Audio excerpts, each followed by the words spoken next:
నేను పత్రికాముఖంగా మీడియా ద్వారా కర్నూలు ప్రజలకు ధన్యవాదాలు తెలియజేస్తూ వారికి ఒక విషయం తెలియజేయాలని చెప్పేసి, అలాగే తెలుగు ప్రజలందరికీ కూడా కర్నూలు పార్లమెంట్కి సంబంధించిన విషయం తెలియజేయడానికి ఈరోజు మీరు నా పాల్గొన్నాను.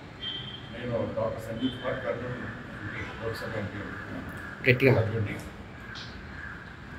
నేను ఈ గత 4-5 రోజుల నుంచి కూడా ఇంట్రాస్పెక్షన్ చేసుకొని తర్వాత దేవాలయం తిరిగి నేను గత 4.5 సంవత్సరాల్లో నా ప్రజలకు నేను ఏం హామీ ఇచ్చి ఎన్నుకోబడ్డాను, నేను ఏం చేశాను, మరి ప్రజలకు నేను సమాధానం చెప్పాను అని ఒకసారి ఇంట్రాస్పెక్షన్ చేసుకుంటే నేను నా పరిధిలో చాలా సాధించాను. మెడికల్ ఫీల్డ్లో కానివ్వండి, నేషనల్ హైవేస్ అండ్ రైల్వేస్ అనేది సాధించాను.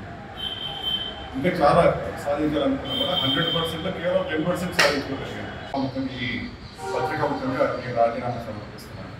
నేను ఉదయం నుంచి ఫోన్స్ చేసి ప్రయత్నం చేశాను. మా పెద్దలకు ఒకసారి కలిసి రాజీనామా అయితామని చెప్పేసి ఎవరు కూడా ఫోన్స్ చేసి స్పందించలేదు. కాబట్టి నేను పత్రికాముఖంగానే నేను పార్టీ సభ్యత్వానికి రాజీనామా చేస్తున్నాను. అదేవిధంగా లోక్సభ సభ్యత్వానికి కూడా రాజీనామా చేయబోతున్నాను. ఇంకా రాబో ఒక 1 వీక్ లోపల నేను లోక్సభకు వెళ్ళి స్పీకర్ ఫార్మేట్లో రాజీనామా సమర్పిస్తాను.